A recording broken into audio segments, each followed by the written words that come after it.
Hi అండి. అందరికీ నమస్తే. Welcome back to Varni talks. చాలా రోజుల తర్వాత మళ్ళీ ఒక లాంగ్ వీడియో అప్లోడ్ చేస్తున్నాను. నేను వీలైనంత వరకు పొద్దున్నే వంట పని కూడా పూర్తి చేసేసుకుంటాను. ఈరోజు కూడా ఇంట్లో పని వంట అంతా కంప్లీట్ చేసుకొని బ్లౌజ్ ఒకటి కస్టమర్ది ఉంటే కట్ చేస్తున్నాను. పొద్దున్నే వంట కూడా కంప్లీట్ అయిపోతే స్టిచ్చింగ్‌కి కొంచెం ఎక్కువ టైం ఉన్నట్లు అనిపిస్తుంది.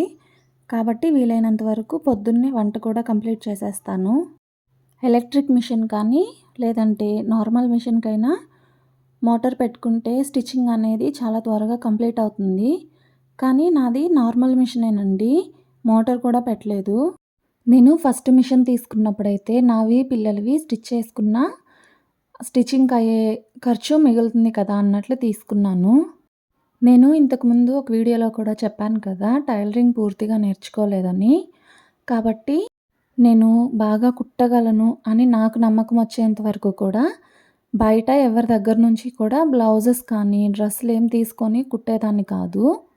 కొద్ది రోజులు ఇంట్లోవే కుట్టి అలవాటు పడిన తర్వాత వేరే వాళ్ళవి తీసుకొని స్టిచ్ చేయడం స్టార్ట్ చేశాను. కానీ ఇక్కడ డిమాండ్ తక్కువండి. దాదాపు ఎవరి బ్లౌజెస్ వాళ్ళే స్టిచ్ చేసుకుంటారు. కాబట్టి నేను మిషన్‌కి మోటార్ అదేమీ కూడా సెట్ చేసుకోలేదు. ఈ బ్లౌజ్‌కి బ్యాక్ నెక్ వరకే సింపుల్ మోడల్ పెట్టమన్నారు. హ్యాండ్స్ అంతా కూడా నార్మల్‌గా ఎల్బో హ్యాండ్స్ పెట్టి లేస్ వేసి స్టిచ్ చేసేసాను. బ్లౌజ్ కుట్టడం పూర్తయిపోయిన తర్వాత పిల్లలకి బర్త్‌డే అప్పుడు తీసుకున్న లాంగ్ ఫ్రాక్స్ ఉన్నాయి కదా, వాటికి కూడా స్టిచెస్ వేస్తున్నాను. రెడీమేడ్ డ్రెస్సులు ఎప్పుడు తీసుకున్నా సరే ఇంటికి తీసుకొచ్చిన తర్వాత వాటికి మళ్ళీ స్టిచెస్ వేయాలి. లేదంటే డ్రెస్‌తో వచ్చిన కుట్లు ఊడిపోతాయి. చాలా త్వరగా ఊడిపోతాయండి. దాంతో డ్రెస్ పాడైపోతుంది. ఎక్కడెక్కడైతే జాయింట్స్ ఉంటాయో ఆ ప్రతి జాయింట్‌కి కూడా మనం కుట్టు వేయాలి. ఇవి తీసుకురాగానే నాకు కుట్టు వేసేంత టైం లేక పిల్లలు ఆ రోజు అట్లా వేసేసుకున్నారు. తర్వాత వీటికి జాయింట్స్ అన్నిటికీ కుట్లు వేయడంతో పాటు సైడ్స్ కూడా చిన్న ఆల్టరేషన్ ఉంటే చేసేసాను. డ్రెస్సులు తీసుకున్నట్లు కాదండి, మనం ఎంత నీట్‌గా మెయింటైన్ చేస్తామో అవి అంత మంచిగా కనిపిస్తాయి. అలాగే ఎక్కువ రోజులు కూడా ఉంటాయి.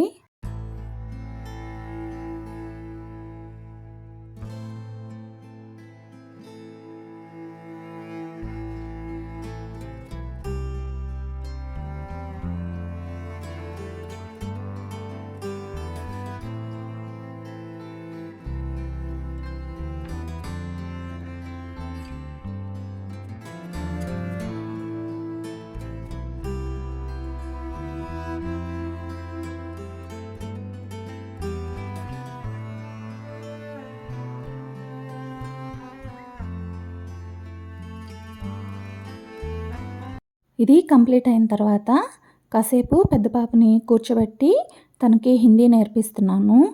తను రేపు స్కూల్స్ రీఓపెన్ చేస్తే 6th క్లాస్ అండి. 6th క్లాస్ నుంచి హిందీ కూడా ఉంటుంది. కాబట్టి తను మళ్ళీ ఒక్కసారిగా నేర్చుకోవాలంటే ఇబ్బంది పడుతుందని చెప్పి ఇంట్లో వర్ణమాల అది నేర్పిస్తున్నాను. నాకు స్కూల్కి వెళ్ళేటప్పటి నుంచి కూడా మ్యాథ్స్ అన్నా హిందీ అన్నా కొంచెం భయమండి. ఇప్పుడు కూడా హిందీ చదవగలను కానీ చూడకుండా రాయడం అంటే కొంచెం కష్టమే. నాలాగా తను ఇబ్బంది పడకూడదు కదా అని చెప్పి నాకు తెలిసినంతలో నేర్పిస్తున్నాను.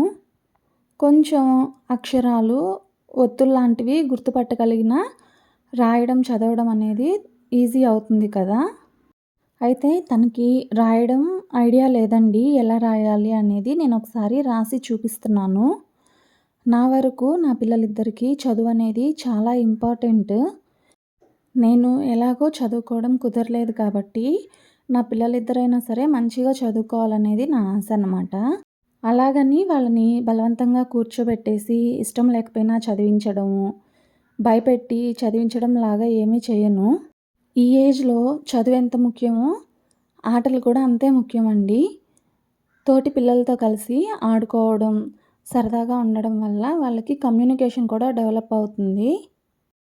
ఆడుకునే టైంలో ఫ్రీగా వదిలేసిన రోజులో ఒక అరగంట, గంట వాళ్ళ ఇంట్రెస్ట్‌ని బట్టి చదివిస్తాను. మరి ఇది అండి ఇవాల్టి వీడియో.